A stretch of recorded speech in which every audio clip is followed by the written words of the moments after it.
It's an important weekend in the GT4 European Series. It is the Championship Showdown. 2 races here at the Nurburgring this weekend. Cars out on track for the first part of qualifying. Standalone sessions for standalone grids. 1 session, 1 driver, 1 race.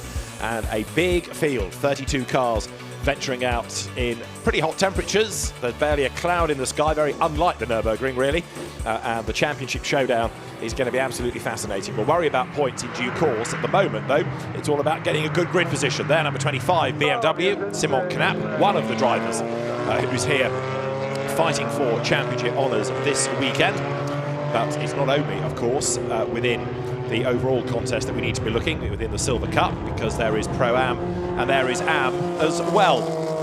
Simon Knapp with the MDM Motorsports BMW, one of those in contention. Chasing, however, Jan Kischiel and Max Kobold. They come here as the championship leaders in the Silver Cup on 142 points to the 136 of Simon Knapp and the American driver Alec Udell. They won both of the Paul Ricard races. They won again at Zandvoort, whereas Kischiel and Kobold had a win at Brands Hatch and a win at Misano.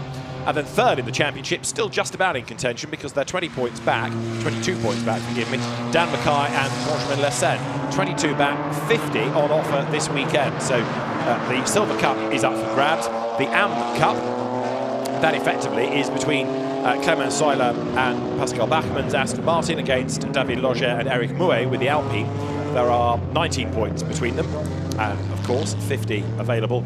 And then in Pro-Am, Marcus Pavarud and Lucky Treff have 174, and the opposition, the only opposition that's here this weekend, Marius Sug and Gabriele Piana. As I say, we'll worry about that when we get to the races themselves and start to see whether people are going to be able to. It's unlikely win the championship today, this afternoon, but they might find that the margin stretches against the opposition going into race 2 tomorrow. So for now, it's a case of having a look at the times, having a look at who is doing what. There, number 007 is Jamie van der Balk with the Aston Martin. It's a sort of very James Bond number, even though in the majority of the Bond books he drove a Bentley. And Jamie van der Balk then turns his way down towards the turn 6 tight right-hander. And then the road just opens up on this drop down the hill heading towards the Dunlop curve. We've yet to get a proper lap time out of anybody. It's a short, sharp 20-minute session, so you need to get on with it, not make mistakes, just keep out of trouble, push, get a banker lap in first of all. And Jamie van der Balk then looking good in the sectors. He's got past the very attractive 718-shaped Cayman, number 21 of Konstantin Schurl, that he shares with Benjamin Mazetis. But Jamie van der Balk is looking pretty good. So too is Cedric Freiberghaus in the number 1 Audi, because he's done the absolute best within the first sector there. The KTM goes through. This illustrates the great variety. KTM, diminutive little car, big BMW, almost a touring car, Pucker GT shape in the Aston Martin, and the Porsche 718 Cayman, the GT4 Club Sport behind. Van der Balk works his way past the KTM, run by Hans Reiter's squad. And if you go to the Hungaroring in a week's time for the Blancpain GT World Challenge, you'll see the KTM Crossbow Battle, the One Make series, having a number of races there as part of the support program. So KTM, known for so long as a motorbike manufacturer, now coming into sports cars in quite a big way, and GT4 has done great things for KTM's growth. Now, over the timing line, and Simon Knapp does a 2 minutes 6.9. That's the benchmark time. Koen Bogarts does a 2 minutes 7.6 in the sister BMW. Jamie van der Balk at 2 minutes 8. But there, the red Audi in the hands of Cedric Freiberghaus comes across the timing line. That should go quickest of all. And the time offered up, no, surprisingly slow in the last sector, 2 minutes 12. So Cedric Freiberghaus slow toward the end of the lap. Maybe the Swiss driver just trying to lag back from the traffic and then go again in the Silver Cup Audi. It is the one of 2 Audis this weekend. There is a second, and that's the JAC Motors car of Laurent Jaspers and Guillaume Mondron. But Audi GT4s have been pretty few and far between this year. This car, run by the local Phoenix team, accelerates then now out of the Mercedes arena down towards turn 5. Ahead, one of the 2 bright yellow Mercedes from the Lippert team. Fastest then Mads Siljehaug with the KTM. There it is, number 24, the car that he shares with Ake Angermeyer, another of the Austrians. and KTM had a win at Brands Hatch, if you remember. Reinhard Koffler and Patrick Niederhauser were victorious in the first of the two races there. There is Mads Siljehaug off the road. So having just been fastest of anybody in Sector 1, he makes a right mess of the Dunlop curve, slithers out wide, now has to try and quickly jink left and right to clean the rubber, and then go again. But he's wasted that lap, unfortunately.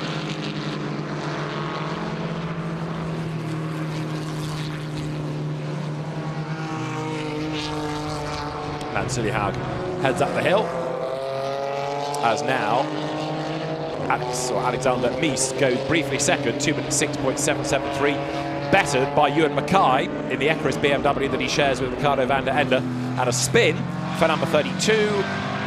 That is Jean-Luc Behetz facing the wrong way.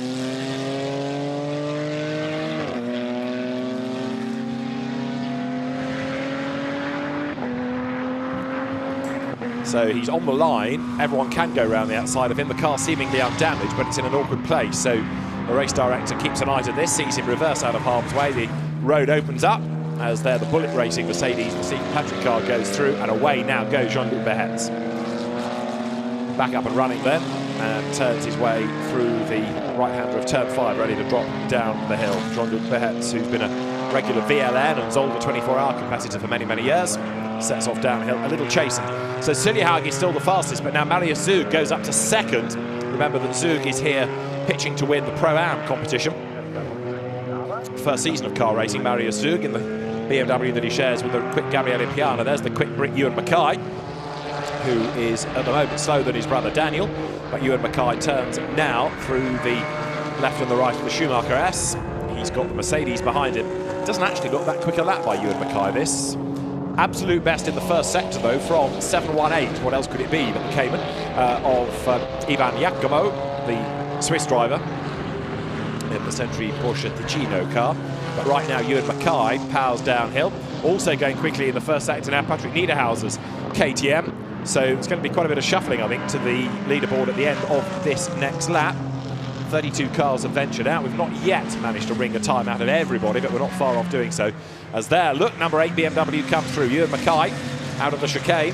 Eckerys, one of the top teams running BMWs, had a second place at Paul Ricard, and a win has not yet come the squad's way. We've had two more seconds, in fact, Misano and Zandvoort second places to add to the list, but a win not quite there yet, and it's not for want of trying. Ewan Mackay goes through. Does he go quicker? The answer is no. There is Patrick Niederhauser, who should be on for pole position. He's done the absolute best Sector 1, a personal best in Sector 2. The Brands Hatch winner then comes now into the Hyundai Endurance, out of which he will now fire up towards the line. 2 minutes 5.3 to beat. Looks good, and it is good enough. 2 minutes 5.1 puts him at the top of the times. Patrick Niederhauser makes it a 1-3 for KTM, and 7.18. or 7.18, as the Germans prefer you to talk about Porsches. Ivan Giacomo goes up to second fastest. The Cayman then goes second. Dan Mackay in the McLaren, the Vechur car, has done an absolute best in Sector 2. Off the road has gone Stephen Patrick. The Bullet Racing car has been fired off the road, and it's a long way off the road as well. That's at the chicane, isn't it? Or it's near the chicane. But it's gone a long, long way off there. So Stephen Patrick, great enthusiast, still adapting to powerful GT cars. Second year in the category, but he's had a checkered season, tries to get going again. And let's have a quick look, if we can, at how he got there. So comes through the chicane. He's too quick into the first part. There's no way he's going to slow down and make the second, and off he slides. So does he hit anything solid? No. Stephen Patrick avoids that. The car overseen by Dave Price. It's shared with Andy Merrick. And Stephen Patrick, that was on his first flying lap, very flying. He's not yet done a lap time, unfortunately. Through there goes Lucky Trefts in the Manfilter Leipert Mercedes. Trefts with Marcus Pavarud, the Pro-Am championship leader. It's not points in qualifying, of course, but it's grid position over your rivals that they're concerned with.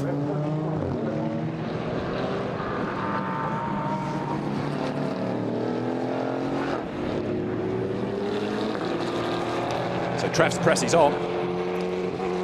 He had a good season within the championship, Lucky Trefts. And down towards the turn 5-6 sequence he goes. Marcus Pavarud, the Norwegian driver, that he shares with. Sixth fastest now, Cedric Freiberghaus. Patrick Niederhauser has lost his pole position to Ewan Mackay, but Patrick Niederhauser has done another absolute best in Sector 1. What about Freiberghaus here? He's done a personal best in the first sector, a little bit down in the second, and heads now up towards the timing line, goes second fastest then in the Audi. Cedric Freiberghaus, 2 minutes 5.159. All good. And we've got a time out of Stephen Patrick, admittedly a slow one, including his spin of 3 minutes, but he has at least got a time on the board now. Cedric Freiberghaus goes through into the pit lane, has just dived Ivan Yakumo, but Ewan Mackay, the British driver, having come from Radicals into Carrera Cup, British GT, and then into European GT4 this year, is going toe-to-toe with his brother. Often they split the sessions, but they're against one another in this. And Dan Paul, himself a former racer, is here. As ever, a proud dad cheering on his sons. Paul very, very badly knocked about in a Carrera Cup GB accident a few years ago, but it's great to see that he is much recovered. So, Ewan Mackay tops the times, and Dan Mackay is sixth. Mercedes through, and looking to see where the next significant improver is going to be. Well, Ewan Mackay, having done that gun lap last time, has backed it right off. Doesn't need to push, take more life out of the tyres. He might even have got away with that being the best of the session. Patrick Niederhauser, however, here is still pushing on. Up to second has gone number 111 Marius Zug's BMW. Interesting this, that it's a BM 1-2 and 10 and 11 and 13. We've got quite a lot of them up at the pointy end. Dust settles at the Schumacher S. Patrick Niederhauser flicks the car through, saves that little slide that he had, and now pushes on up towards the sequence of the Ravenel and Bilstein curves.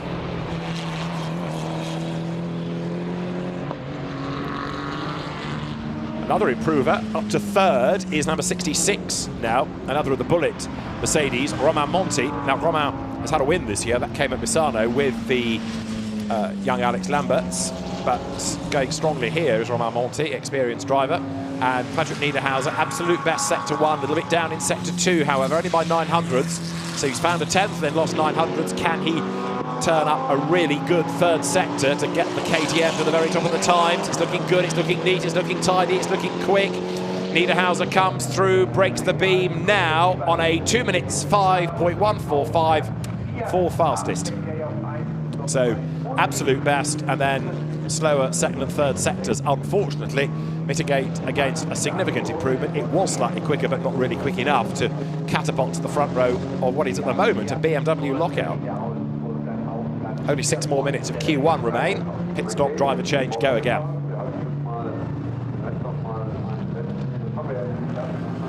Now there's the car that's second fastest. Marius Zug behind the wheel. Turning his way, as you see, up now through the Mercedes arena, with the best Mercedes being third fastest. So Zug comes towards us. And Marius Zug, his best lap, 2 minutes 5.073. The BMW 18 thousandths back on Ewan Mackay. So looking strong at the moment is Marius Zug. He's got the road to himself as well, but is he going to be able to find any time on this lap? What can he do in the sectors? Let's see as he goes down the hill now. So Marius Zug breaks the beam at the end of Sector 1. Is he any quicker? Let's see. The answer is no, he's down by 3/10. So again, it might be that they've got the best out of that car already.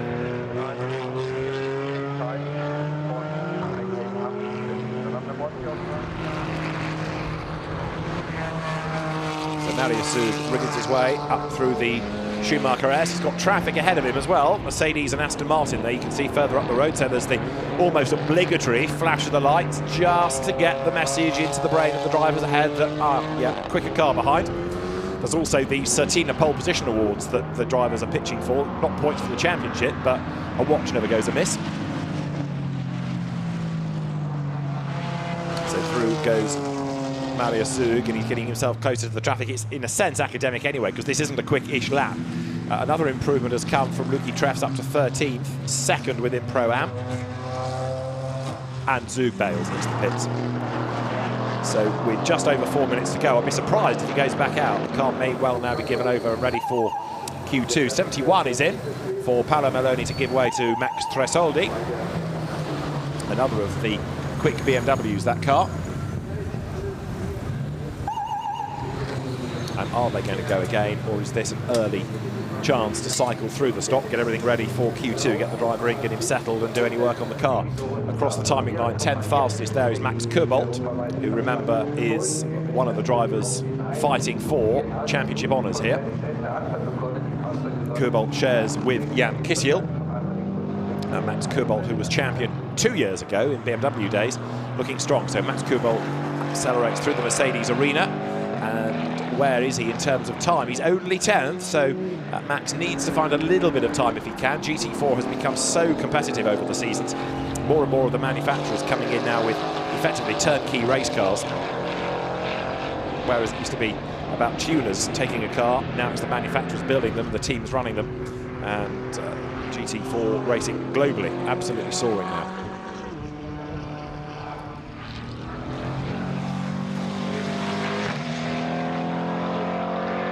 Kobold downhill then, but only at the end of this first sector are we going to get an indication of whether he's looking good or not. And as he breaks the beam, no, he's not. He's 8/10 slower than he needs to be, really.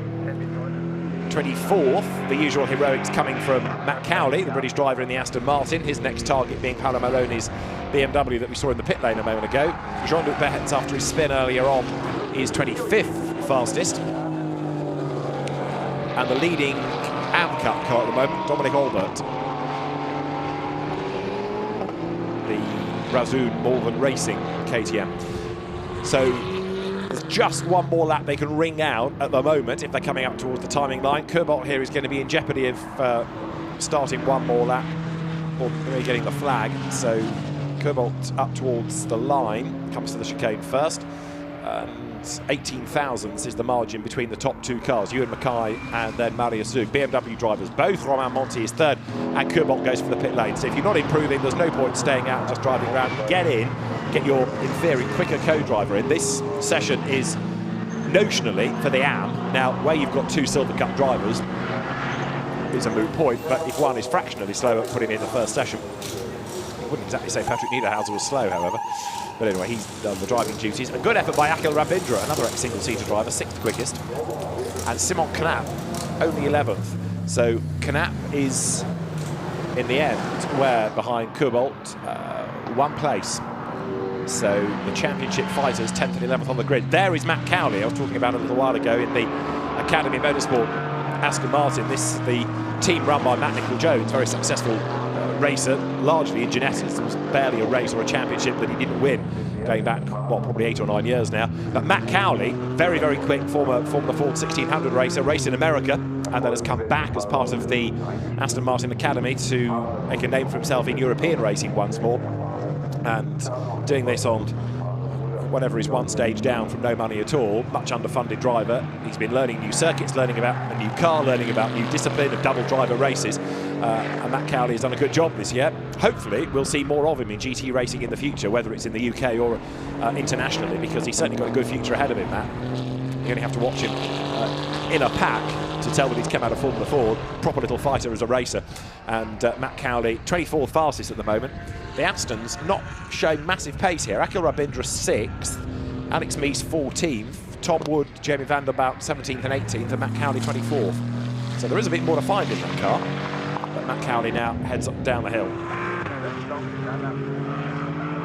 On this lap, road's clear ahead of him. And how's he looking in the sectors? He'll get to the end of the first, and a little bit down on what he did earlier, in fairness. There's number 22 Porsche, which is Jan Kasperlik and Nicolas Schurl. Nicolas, who has been a winner here in the Central European GT4 series a year ago. Jan Kasperlik behind the wheel for Q1. The flag is out, so Ewan Mackay takes pole position. That was a car that was fastest in Free Practice 1 yesterday in Ricardo van der Ender's hands. The other car that was topping Free Practice times, Marius Zug. So significantly, we've got them 1 and 2 in the Free Practice session, sorry, in the qualifying session Q1 this morning. Here is Jan Kasperlik, 20th, and is he improving in sectors? No, he's not. He's going to be still 20th, I fear. Jan Kasperlik goes through. about 2 minutes 5.055 plays, 2 minutes 5.073, and then third, after Mackay, Zug, Romain Monti, 2 minutes 5.126, so 71 thousandths cover the top three. There is the what will now be Gabriele Piana driven car, ready for Q2. And remember that Zug and Piana are hunting down Pavarud and Trefts within the Pro-Am competition.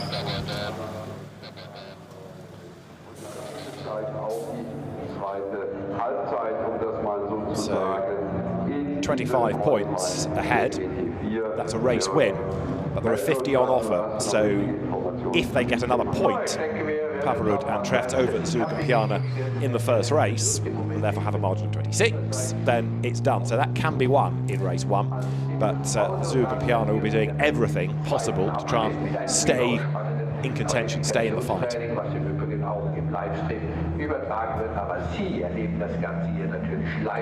So the teams now get ready for Q2, and let's just quickly have a look at where we're up to in terms of the standings so far. The Equus run BMW of Ewan Mackay tops the times, ahead of Marius Zug, and then third fastest Romain Monti. Patrick Niederhauser fourth, ahead of Cedric Freiberghaus. Akil Rabindra sixth from Dan Mackay. Then it is Ivan Yakimo, Mads Siljehoog ninth, and Max Kobold ahead of championship rival Simon Canap 10th. Koen Bogarts 12th from Lucky Treft, Alex Mies. Then 15th fastest is the Lestrup BMW in the hands of Alfred Nielsen. Konstantin Schurb is 16th from Tom Wood and Jamie van den Belt with Jan Reinig. 19th, Jan Kasperlik is 20th. 21st is the Ginetta of Jorge Catalan. And then behind is Dominic Holbert from Paolo Maloney. Matt Cowley 24th, ahead of Jean-Luc Behetz, then Bob Herbert. And after him, there is Laurent Jaspers, Pascal Bachmann, Angelique de Tavernier and Stephen Patrick, 30th fastest, with then the last two being 31st, the Jochen Walder BMW, and surprisingly the Alpine, David Loger and Eric Mouet, slowest of all. We've been a bit short of competitive Alpines this year, but that car has had class wins.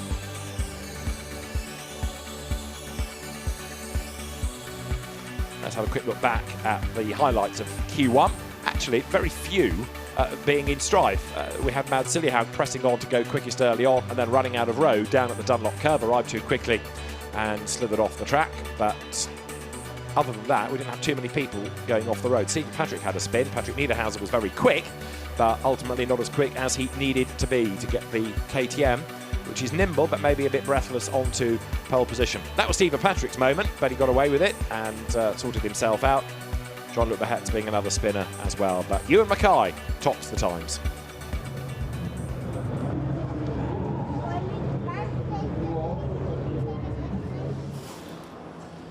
So Q2 is getting underway very shortly. Again, it's going to be 20 minutes, and the cars then are in the pit road. One or two, like there, look, number 48 Alpine, arriving just now at the end of Q1. So you understand why some teams elect to bail early, because it means they can get all the work done even before the break between the sessions, and they're ready to go as soon as we're underway. Whereas the Alpine of Eric Mouet only just arriving for Daniel Loger to take over. So remember how well those cars went last year, certainly in the international competition in Bahrain, but we haven't had quite so many in the entry over the course of this season. It's still a great shape, that Alpine really does look good. Number two then, nearest to us at the end of the pit lane, is now Marcus Pavarud, ready to go. Marcus Pavarud, Norwegian GT and touring car racer. There, number 25 is Alec Udell. Alec, who's made quite an impression on European racing this season, and perhaps a canny move to come and do it in GT4, not in the rather more high-profile GT3 environment, but having been the youngest driver ever in the history of the Pirelli World Challenge, as a 15-year-old back in 2011, the former karts racer, having been victorious this year at Paul Ricard twice, and at Zandvoort, certainly one to watch. Number 26, a sister car at MDM Motorsport, Koen Bogart's Mark van der Aar's car. Mark van der Aar will take this session, and 11:56 is going to be the start time. so we've got a few minutes for the teams before Q2 gets underway. These cars, of course, have their first race today, and they will race local time at just after 5:10.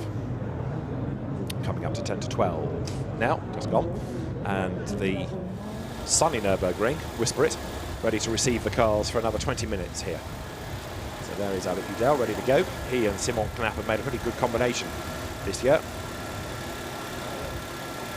You see the Satina windscreen visor that the cars will carry with the regulation. Satina part of the Swatch group, as indeed is Blancpain. It's the timing partner for this championship.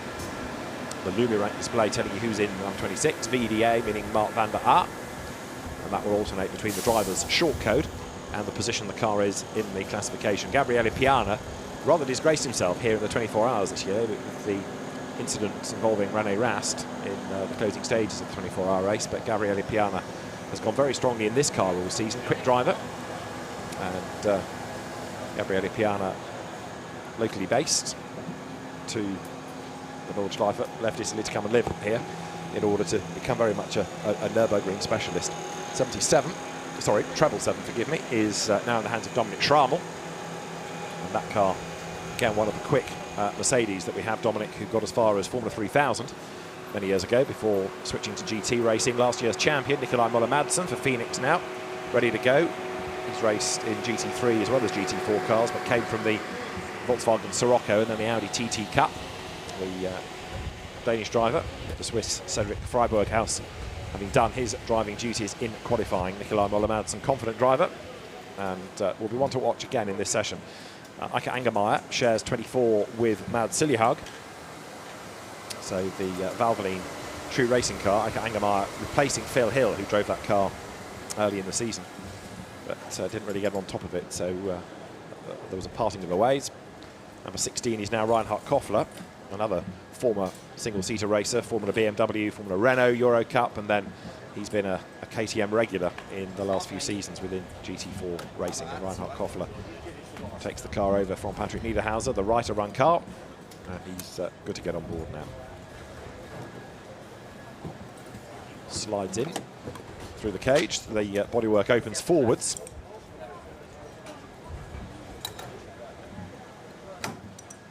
Tyres being changed, wheels tightened.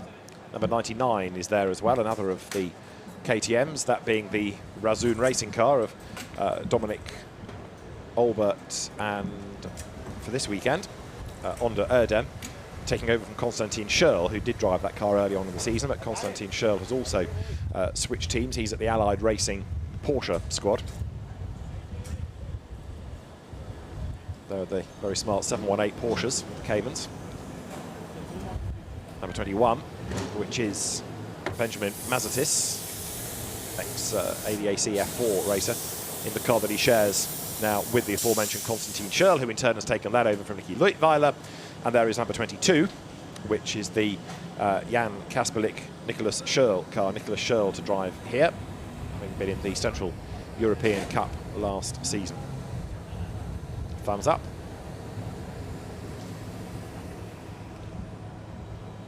There you've got Ricardo van der Ende, single-seater champion, GT champion, and potential pole position driver. Great character is Ricardo van der Ende. He's looking good, ready to go in this car that's already bagged one pole position in the hands of his co-driver Ewan Mackay, who is perhaps not as quick as Ricardo, so it's looking good for them here. David Dermont, another experienced driver for Patrick Sellerslag's team, will drive the number 30 Mercedes, shared with Angelique de Tavernier. Complete change of driver in that car from the start of the season, when it was Guillaume Dumoulin and Jean Glurieux, but Angelique de Tavernier we've seen quite a lot of in Blancpain GT Sports Club and Fun Cup. Andy Merrick, Formula Ford, Formula 3, 4th place at Le Mans, and the man behind the British Racing Drivers Club Superstars programme to look after young British talent these days. He takes over from Stephen Patrick. So Mercedes up and down the pit lane, all ready to go. 31, another of the Sellerslag Mercedes. That's the car of Alessandro Giovanelli and Bob Herber, who've replaced Junior Strauss and Bas Schouten in that car. Bob Herber from the Creventic long distance series. Right, session is live, green lights are on. Johan van der Ven ready to go for, again, the Sellerslach team. Belcar racer and also graduate of the BMW 235i Cup. Right there, everybody on circuit, or getting on circuit at least.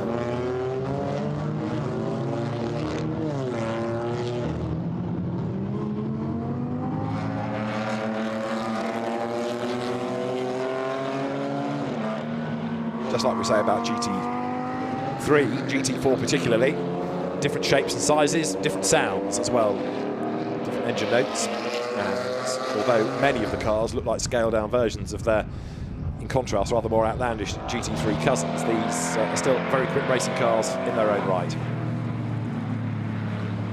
It's also a great place for the AM to come and learn, develop, for the young drivers from single-seater racing to come and cut their teeth. And it's small wonder that GT4 racing has become so popular in the last few seasons.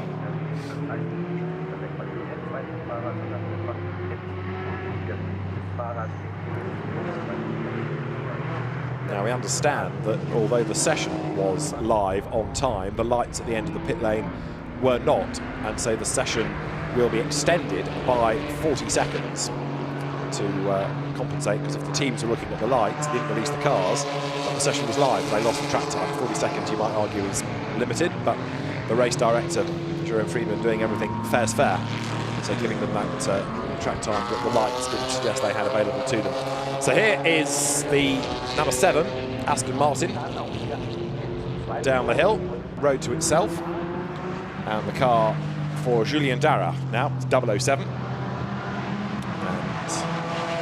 Julien Darras, who we've seen in Blancpain endurance racing in a BMW, he's raced as well in the Nurburgring 24 Hours. He's an experienced peddler, and the 007 Aston Martin then now comes up towards the completion of the lap.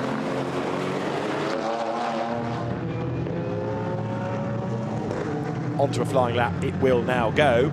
First out, so clear road, first up, best rest really here, road to itself. Behind we've got the BMWs of MDM running together. And they're going out of the first part of the Mercedes arena. Into traffic goes Julien Darras. So you get a clear road for the outlap, but then you get the stragglers that were late out. So managing the traffic, important, difficult to achieve as well. Darras gets through on the inside there.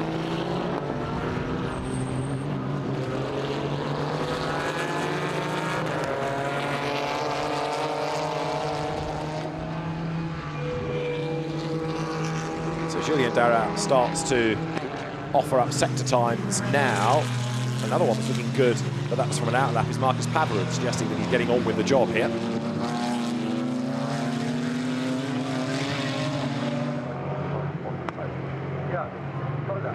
There is Darras down then to the completion of the first sector, finding himself in traffic. Number 99 of Onda Erdem is ahead of him. The best of anybody in Sector 1, interestingly, is Alec Udell. It was Marcus Pavarud, but right now it's Alec Udell as Julien Darras slides through the Schumacher S, then speed building as he comes up the hill.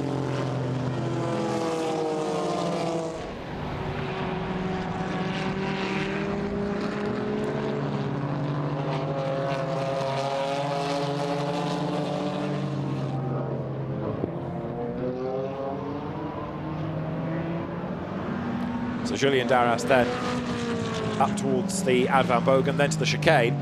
In terms of sectors, the very rapid David Griesner doing a good job in Sector 1. Another of the Aston Martin drivers, David Griesner, graduate of the 235i Cup. He's also raced in the Opel Astra series. He's raced in Procar, in Chevrolet Cruze, so experienced driver is David Griesner. Over the timing line goes Darras, that's going to be the target. Marcus Pavarud's done a 2 minutes 5.644. Darras, in fact, slightly slower, 2 minutes 7. Mark van der Aar a 2 minutes 6. Alec Udell a 2 minutes 6. There's the BMs together, with Udell giving van der Aar a tow at the moment, and Mark van der Aar fractionally quicker. But David Griesner, number 18 Aston Martin, is the one to watch, I reckon, because he's done his absolute best within the first sector.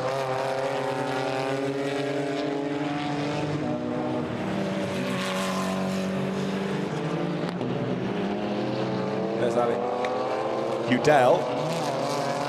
Now where does David Griesner get himself to? He's lost his absolute best first sector now because Jan Kisiel has gone faster. And Griesner goes quickest, 2 minutes 5.215. So David Griesner to the top of the times in the Aston Martin. So number 18, Aston, goes quickest, the Pro Sport Performance car that he shares with Akhil Rabindra, who himself is a quick peddler, so don't rule that out for good results this weekend.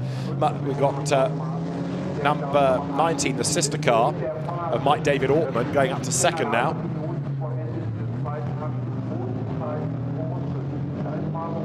And Marcus Pavarud is down to third as 14 minutes of the session remain.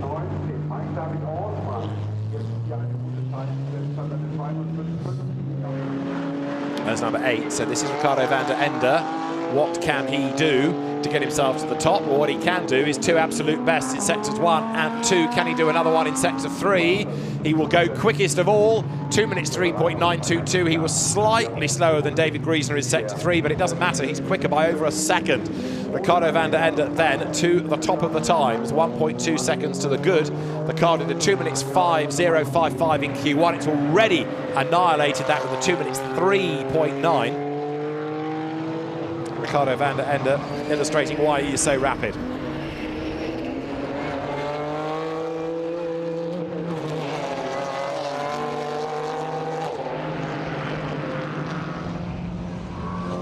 So van der Ende now towards turns 5 and 6, traffic up the road ahead of him. He's backed off, hasn't he? He's done that lap, the message has got through. We've still got some times yet to be posted, oddly. There's number 71 BMW sitting in the pit lane, yet to go for Max Tresoldi. Bizarrely, given that he was one of the first cars in to affect the driver change.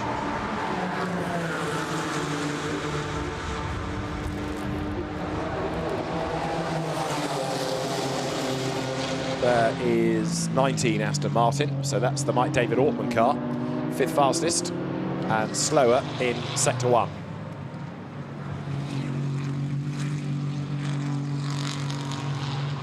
Mike David Ortman is another graduate of the ADAC Formula 4 scene. Goes now up towards the timing line and will go through.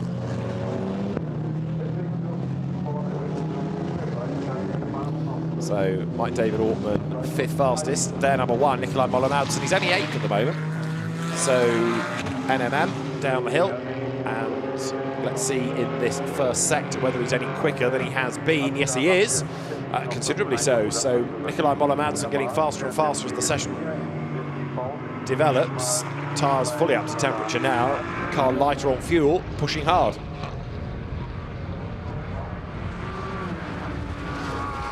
It's been a tough season for the reigning champion. Just the 1 race win, but with this pace, you never know. There might be more in the offing this weekend. We've also got Gabriele Piana in the 111 BMW now, absolute best in sector 1.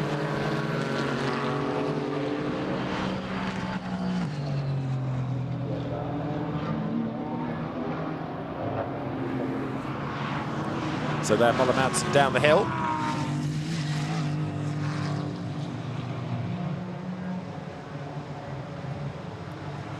And now makes the flick through the chicane. Uses as much curb as he can get away with. Mark van der Aar has just been an improver. He is up to 5th. Benjamin Lessen is 2nd, which means that we've got the 2 brothers Mackay effectively on the front row here, because Ewan shares with the quickest man, Ricardo van der Ende, Dan with Benjamin Lessen, who is 2nd. Moller-Madsen goes up to 5th. Gabriele Piana in the BMW there, goes over the line, goes 2nd. So Gabriele Piana, 2 minutes 4.221, good effort. And still half the session to go. We're not done yet. There is the BMW then, down towards turn 1 in the Mercedes arena.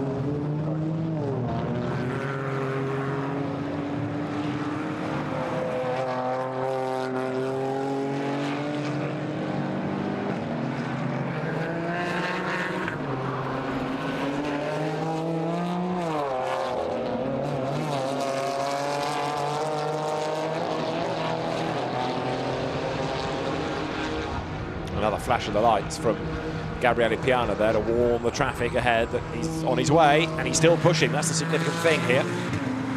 So the RN Vision STS entered car, a Pro-Am car, but very much with the Pro. Gabriele Piana behind the wheel, drops down the hill here. So let's see. yet to get a time out of Andy Merrick, as well as Reinhard Koffler, so there are still 2 quick drivers that could possibly just influence the way the grid shapes up. Piana a little bit down this time, only by 28 thousandths, but he is down.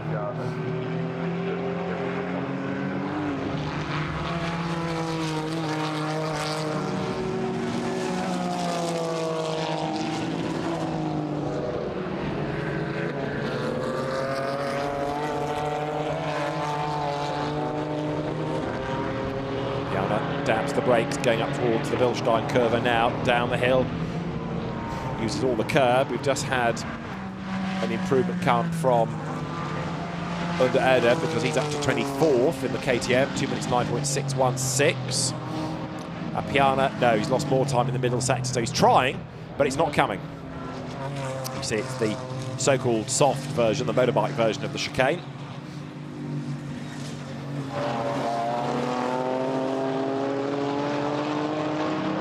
Piana now makes the run up towards the timing line. So last time it was a 2 minutes 4.221, and that's a 2 minutes 4.579.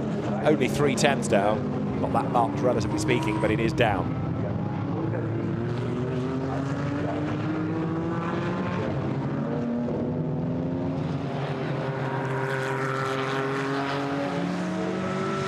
So 8.5 minutes on the clock. Now there is Benjamin Lessen, double winner at Monza, and pressing on in the Vasseur McLaren. 2 excellent wins in mixed conditions at the start of the season, and there through the Dunlop curve comes the McLaren, but I would suggest that that's slowed down. It has. It's on a slow lap here. Yes, as you can see, nearly 2 seconds away in the first sector. So Lessen on a slow lap, a gentle lap.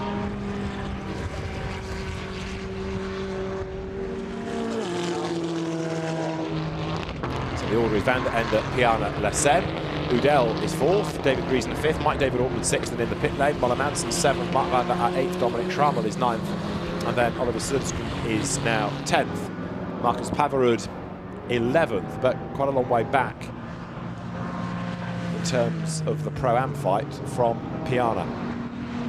And Jan Kischel is 13th, and quite a long way back from Alec Udell in the Silver Cup fight. So an interesting second grid potentially this. And Alex Lambert's winner at Misano, slowest of all, and in the pit lane. So, or perhaps not well in the second of the bullet cars there.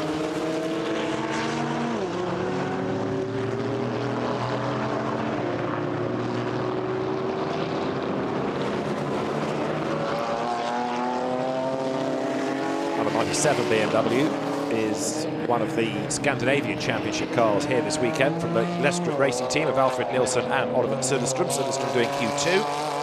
There it is, out of the Mercedes Arena. The Ginetta ahead, again, more variety. The Ginetta G55. Well, where is that car in terms of a time? The Ginetta 19th, Louis Gimenez on the wheel.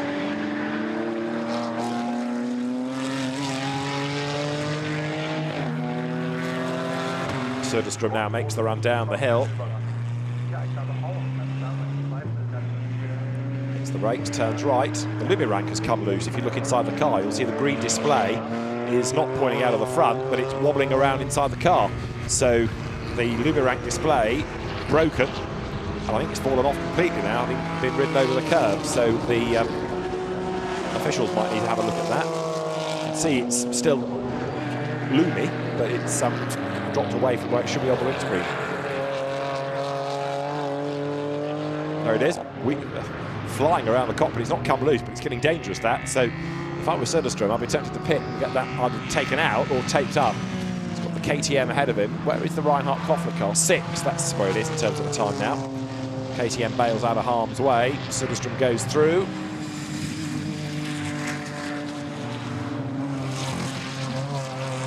Again, you can see the Lumirank flapping around inside the car. He hits the brakes, tries to get back towards the windscreen, but he's not pitting despite it, is he? He's going on. What can he do for a lap time here? Normally we can look at the Lumirank and find out where they are in the time. It's not quite so easy when it's flapping around. 11th fastest is the answer. Söderström goes through. 5 more minutes of the session to go. Any more improvers? Yes, Nikolai Moller-Madsen last time was 8th. And Johan Vannerum, 22nd fastest with his Mercedes. Number 16 goes by Reinhard Koffler, but only 6th fastest. It was a slow lap, remember, he got out of the way of that BMW.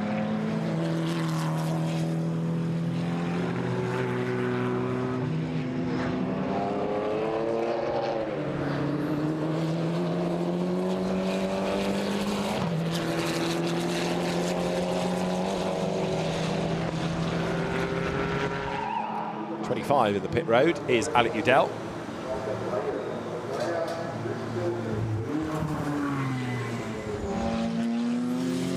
And another rather slow-looking car is Dominic Schrammell's Mercedes there. Now, has that just had a moment, or is he building up to a quick lap? Either way, doesn't look very quick. 4 minutes to go. Quite a few now heading for the pit lane. Andy Merrick, we've got up to 18th fastest. Nicholas Schurl, 14th. Picking out some of the quick drivers as there Reinhard Koffler gets up the curb as he goes around the outside of Luca Beneth in that Ginetta.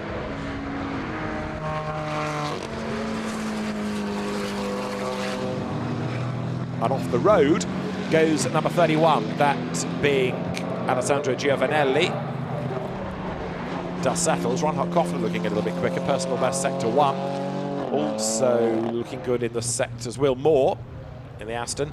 But then Koffler seems to slow as he comes out of the Bilstein curve, or through the Bilstein curve. So maybe the KTM ain't going to be an improver after all.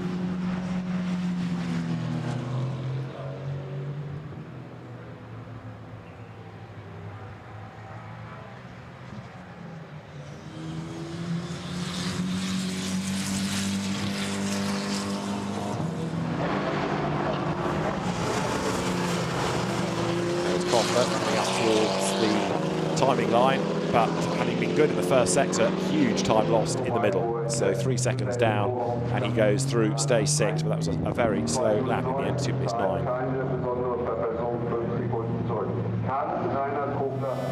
And this is how we lost Giovanelli, coming out of turn 5, loops it onto the grass. No damage, which is the good thing. Doesn't do much for the tyres, and also illustrating how unseasonal the weather has been here, because you get on the grass and it's absolutely bone dry and dusty. Normally the Nurburgring it's wet and slippy, but the weather has been incredibly kind over the last few days. And there, number 16 is Reinhard Koffler on another slow lap. So are they actually going to bring him in this time, or is he going to stay out for one last shot, hoping that the road becomes clear? Benjamin Lezen is 3rd fastest for the Equipe Verschure squad. Franz Verschure himself, a very experienced racer of years past, largely in European Renault racing before going into GT cars.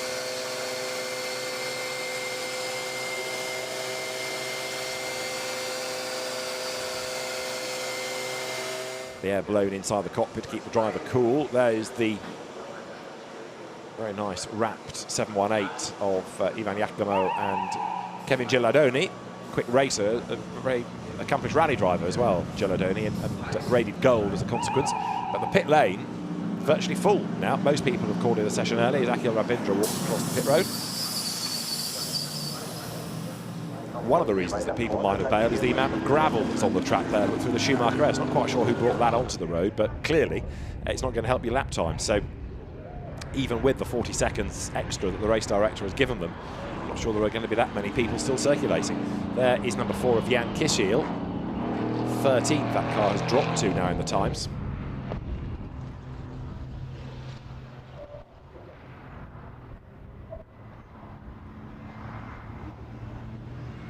The flag is imminent, and Kishiel is on the slow lap. Loses track position there to Andy Merrick, who is still pushing on. There's evidence. Up the curb. Bullet Racing, if you're wondering why is it Bullet Racing, Stephen Patrick, who is the man behind the team, loves the movie. So no argument there. It's a great film, and what can we call our team? Something different. And goes over the timing line, and Andy Merrick then on that lap is no quicker, sadly, but 18th fastest.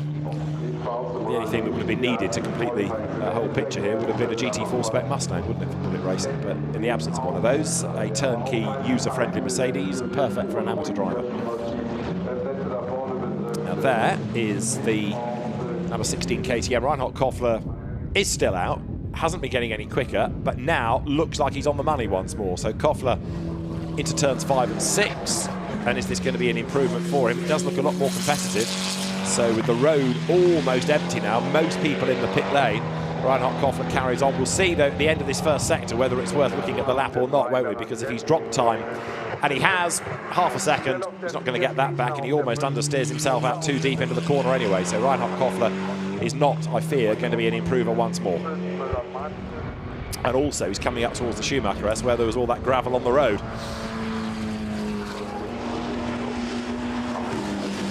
So with the so-called pros behind the wheel, the time's a fair bit quicker. 2 minutes 3.922 this time for number 8 BMW against 2 minutes 5.055 of Q1. Second, as it was in Q1, is the number 111 BMW. 2 minutes 50 in the first, 2 minutes 4.221 in the second session. And number 14, Benjamin Lesen, 2 minutes 4.470 in third in Q2. Koffler ain't going to be an improver, as you can see. That car through the chicane, but 6th fastest. It's going to have to be done on racecraft, isn't it, this? Bailing for the pit lane.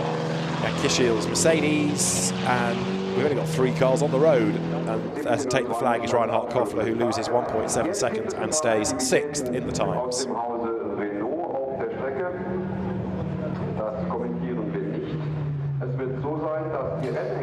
So, a good session for Ekris, with both sessions falling to its M4.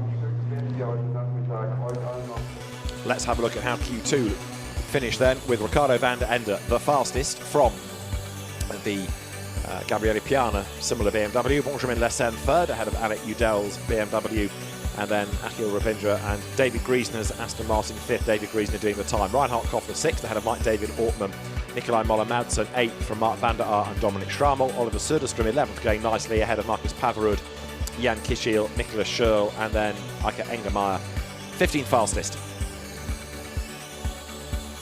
16th, number 100, that being the Guillaume Mondron driven Audi, ahead of the Julien Darrat Aston Martin and Andy Merrick's Mercedes 18th.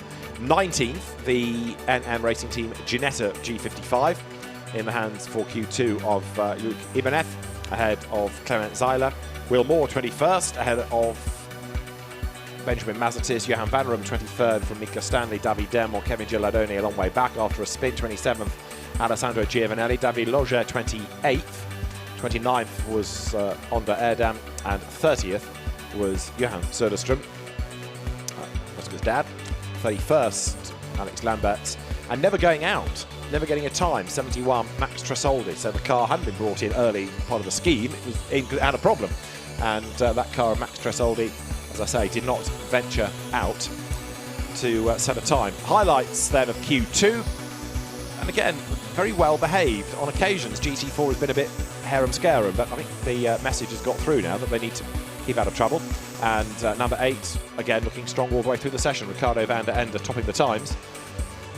This sister, or similar car rather, number 111 of Gabriele Piana, 2nd fastest. And a big spin here, number 31, getting it all wrong, Alessandro Giovanelli. But he survived it, recovered, and got back on track before the end of the qualifying period. Benjamin Lesen bailed early, but Ricardo van der Ende on pole position for Q2. Join us for race action later in the day. Bye for now.